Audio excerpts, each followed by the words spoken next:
Good evening and welcome to the Buck Stops Here. I'm Barkha Dutt. On the program this evening, India's religious minorities in many ways are shining in every walk of life, be it cricket or the film industry. Over the years, incidents of communal violence have declined as well, as have the incidences of riots between two communities. In many ways, we pride ourselves on our secularism above everything else. But what of the fact that India's religious minorities may still have to confront prejudices in their daily lives? That's our focus on the Buck Stops Here this evening. We're asking how deep-seated these prejudices in fact are.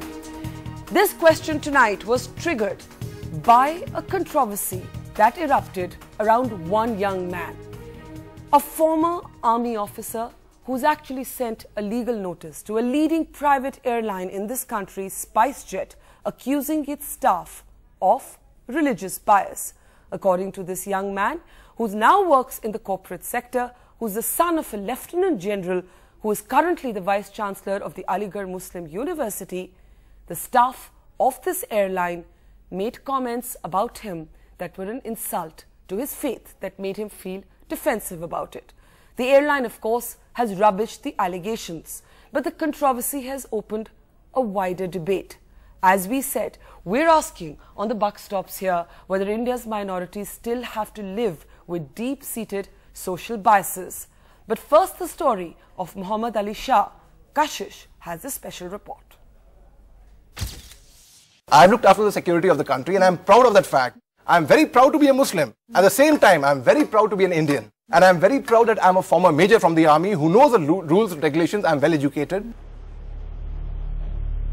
32-year-old Muhammad Ali Shah, a former army major who served in Jammu and Kashmir and the Northeast, is a hurt and angry man today. A hurt that he says he's never experienced so far. A religious prejudice he says he didn't even know existed. Ali grew up as the son of a senior military officer, Lieutenant General Zamiruddin Shah, a proud Fauji who fought in the 71 war between India and Pakistan, and retired as the Deputy Chief of the Army. Today, Ali's father is the Vice Chancellor of the Aligarh Muslim University, and incidentally, also the elder brother of one of India's most respected actors, Naseeruddin Shah. As a Fauji who now works in the corporate sector, Ali says he never paid much attention to his religion until last month. On 28 June, Ali was getting set to depart on a SpiceJet flight SG893 from Delhi to Guwahati when suddenly he was asked to deplane. Surprised, he clambered down the plane steps to find his check-in bag lying open on the tarmac. SpiceJet said the lock had come open and needed to be identified. As the two argued over how the bag had come apart, the plane took off without him. An angry Ali says in the ensuing argument between the SpiceJet staff and him, he was targeted for being Muslim and told his name was enough to get him into trouble. Your name is Ali Shah, right? We'll say you are a terrorist and we'll say you are causing a security threat to the aircraft. That's why we deboarded you. Not all Muslims are terrorists, mind you that. And I'm an Indian before I'm a Muslim. According to the legal notice sent by him to SpiceJet, with copies of the complaint also sent to India's airline regulator, as well as the country's Minorities Commission, Ali's lawyer writes, "My client objected to being threatened and blackmailed. SpiceJet employees replied that all he had to do was to report that my client had been posing a security threat to the flight, and given my client's Muslim name, nobody would doubt the report." Even after what happened, Ali says he was ready to forgive and forget after SpiceJet initially apologized and offered him a free ticket the very next day. But when he arrived to catch the flight a second time, he alleges that the airline demanded a letter as a precondition for flying, in which he would have to say it was his own misconduct that saw him being forced off the plane.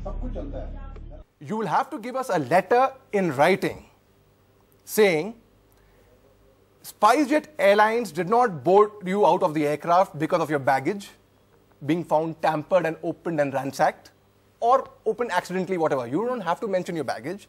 And don't mention about racial. They were very clear about that. Don't mention the racial slurs. They're very clear. Just mention SpiceJet deboarded you from the aircraft yesterday because of my own personal misconduct.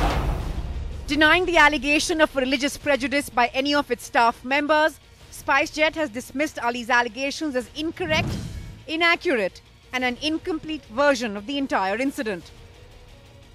Throwing the onus on Ali Shah for what happened on the tarmac, SpiceJet says it took repeated requests for Ali Shah to come down from the aircraft.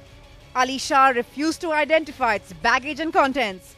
Instead, SpiceJet says Ali Shah started taking photographs on his mobile phone despite it being illegal and prohibited. SpiceJet says the only letter the airline sought from Ali is a letter confirming that he had deleted the phone visuals. And finally, the SpiceJet statement says Ali is seeking to give a religious color to the incident to justify his illegal actions. I had no proof with me, that why they are deboarding me. They'll make some allegation on me, and that they had already deboarded me. They had already deboarded me for having a Muslim name. I immediately, to have a proof, took out my mobile phone. What else do? I'm cornered. Because of my family, I come from a respectable family. We've had an illustrious background, yeah. Thereafter, if somebody is accusing me because of my name to be a security threat, at that point of time, what am I supposed to do? I'm helpless. The National Minorities Commission says Ali Shah's complaint needs further investigation. After receiving a formal complaint from Ali, the chairman of the body says an official notice has been sent to SpiceJet to explain.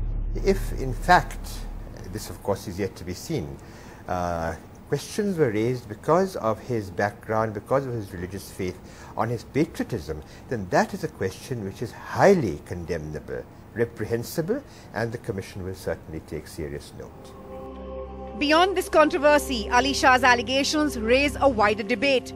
For a proud, secular country like India, how deep-seated is the social prejudice that India's minorities still have to confront? In the past, some of India's most famous Muslim names have grabbed controversial headlines after their complaint that they could not find homes easily because of their religion. From Shabana Azmi to Imran Hashmi, this is no longer an uncommon narrative.